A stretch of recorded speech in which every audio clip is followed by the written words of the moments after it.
Hello friends, nursing compass YouTube channel में आप सभी का फिर से एक बार बहुत बहुत स्वागत है। तो आज की वीडियो में हम देखने वाले हैं सेल्स के बारे में। सेल्स क्या होते हैं, उनका फंक्शन क्या होता है और अगर माइक्रोस्कोपिकली देखा जाए तो उनके अंदर कौन कौन से ऑर्गेनल्स पाए जाते हैं। तो चलिए वीडियो को शुरू करते हैं। तो सबसे पहले हम देख लेते हैं सेल का एक लेबल्ड डायग्राम। ये एक सेल का लेबल डायग्राम है और माइक्रोस्कोपिकली इसमें कौन कौन से ऑर्गेनल्स सस्पेंडेड होते हैं एक सेल के अंदर, वो ही इस इमेज में दिखाया गया है। तो क्या क्या होता है? Ribosome, cell membrane, cytoplasm, lysosome, nucleus, centrioles, vacuoles, Golgi apparatus, smooth endoplasmic reticulum, mitochondria, nucleolus, centrosome, nuclear membrane and rough endoplasmic reticulum. तो ये कुछ इम्पॉर्टेंट स्ट्रक्चर्स हैं एक सेल के, जिनके बारे में डिटेल में हम इस वीडियो में देखेंगे। तो सबसे पहले आइए जान लेते हैं सेल क्या होता है। Cell is the smallest structural and functional unit of the body. हमारे बॉडी का सबसे smallest structural and functional unit कौन होता है? तो सेल होता है। Body contains several billion cells with different shape, size and functions. और हमारी बॉडी में डिफरेंट शेप, साइज और फंक्शंस वाले सेल्स मौजूद होते हैं। हमारी बॉडी जो होती है, ह्यूमन बॉडी या एनिमल बॉडी, वो किससे मिलके बनती है? डिफरेंट वेरियस टाइप के सेल्स के कम्बिनेशन से मिलके बनती है। नेक्स्ट हमें देखना है what are the various functions of a cell. तो क्या क्या फंक्शन होते हैं एक सेल के, आइए देख लेते हैं। सबसे पहला फंक्शन है स्ट्रक्चरल सपोर्ट। तो हमारी बॉडी को स्ट्रक्चरल सपोर्ट कौन देता है? Cells. Provides shape and structure to the organism. Next function of cell is growth and development. Cells divides through the process of mitosis and meiosis to help organism grow and reproduce। तो cell का next function क्या होता है? Growth and development करना। तो growth and development कैसे होगी?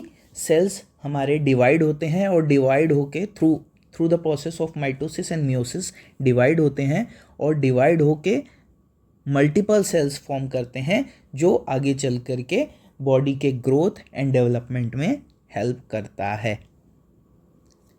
Next function है सेल का metabolism. Performs chemical reactions like respiration, digestion and synthesis of molecules. तो सेल्स क्या करते हैं? रेस्पिरेशन में हेल्प करते हैं। कैसे? तो रेस्पिरेटरी कुछ ऐसे सेल्स होते हैं जो रेस्पिरेशन में या ऑक्सीजन के एब्जॉर्प्शन में हेल्प करते हैं बॉडी को, तो रेस्पिरेशन में भी हेल्प करते हैं। ठीक उसी तरह कुछ डाइजेस्टिव सेल्स होते हैं हमारी बॉडी में जो डाइजेशन में हेल्प करते हैं, और कुछ ऐसे सेल्स होते हैं जो वेरियस मॉलिक्यूल्स को बॉडी में सिंथेसाइज करते हैं। नेक्स्ट फंक्शन है सेल का एनर्जी प्रोडक्शन। तो एनर्जी प्रोडक्शन में भी सेल्स मेजर रोल प्ले करते हैं। कैसे? तो सेल्स के माइक्रोस्कोपिक स्ट्रक्चर को अगर हम देखें तो उसमें एक ऑर्गेनल है माइटोकॉन्ड्रिया, और वही ऑर्गन है जहाँ पे एनर्जी प्रोडक्शन होती है। एनर्जी प्रोडक्शन में भी सेल एक मेजर रोल प्ले करता है। नेक्स्ट फंक्शन है transport of materials. Cells various minerals, nutrients को एब्जॉर्ब या फिर बॉडी से या सेल से बाहर अंदर करने का भी काम करते हैं through cell membrane. Moves nutrients, waste and other materials in and out of the cell via cell membrane. तो ट्रांसपोर्टेशन में भी कौन हेल्प करता है? सेल्स ही हेल्प करते हैं। वेरियस न्यूट्रिएंट्स का ट्रांसपोर्ट करना हो या फिर बॉडी से वेस्ट को बाहर निकालने के लिए वेस्ट का ट्रांसपोर्ट करना हो, ये सारे ही काम कौन करता है? सेल्स करते हैं। Next function of cell reproduction. तो रिप्रोडक्शन में भी मेजर रोल कौन प्ले करता है? Cells of the body. So cells reproduce through cell division to create new cells, important for healing and reproduction.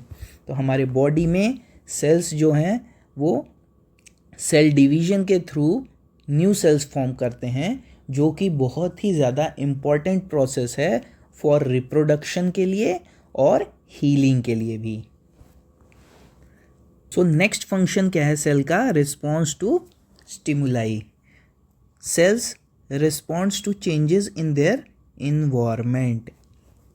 Cell का एक इम्पॉर्टेंट फंक्शन है कि वो वेरियस स्टिमुलाई के अगेंस्ट में एप्रोप्रिएट रिस्पॉन्स दिखाता है। जैसे कि एक एग्जांपल से अगर समझना चाहें तो अगर किसी हार्श केमिकल के कांटेक्ट में आ गया कोई पर्सन, या फिर एक्सट्रीम टेम्परेचर के कांटेक्ट में आ गया, तो उस कंडीशन में क्या होगा कि सेल्स में कुछ स्पेशलाइज्ड प्रोटीन रिसेप्टर्स होते हैं जो वो हमारे बॉडी को इन्फॉर्मेशन देते हैं कि पर्टिकुलर जगह पे टेम्परेचर या हार्श केमिकल से कांटेक्ट हुआ है और वहाँ से हमें अपना हाथ या जो भी बॉडी पार्ट टच हुआ है उसे हटाना चाहिए।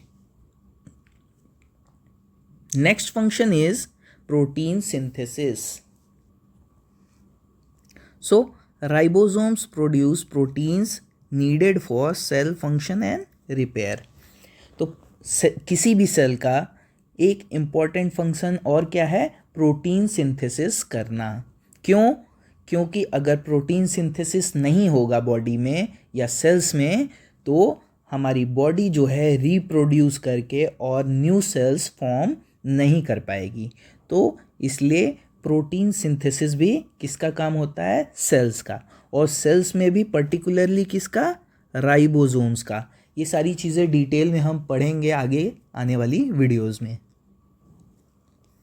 नेक्स्ट फंक्शन है स्टोरेज। तो सेल्स का एक बहुत ही इम्पॉर्टेंट फंक्शन है स्टोरेज करना। किस चीज़ का storage? Storage of nutrients, waste products and other essential chemicals या हार्मोन्स। हमारी बॉडी में डिफरेंट टाइप्स के सेल्स होते हैं और हर सेल का अपना एक अलग फंक्शन होता है। किसी सेल का फंक्शन होता है न्यूट्रिएंट्स को स्टोर करना, किसी सेल का फंक्शन होता है वेस्ट प्रोडक्शन करके और वेस्ट को बॉडी से बाहर एक्सक्रीट आउट करने का या बॉडी से बाहर निकालने का। कुछ सेल्स का फंक्शन होता है एसेंशियल केमिकल्स या हार्मोन का स्टोरेज करना। तो वेरियस सेल्स के वेरियस फंक्शंस होते हैं।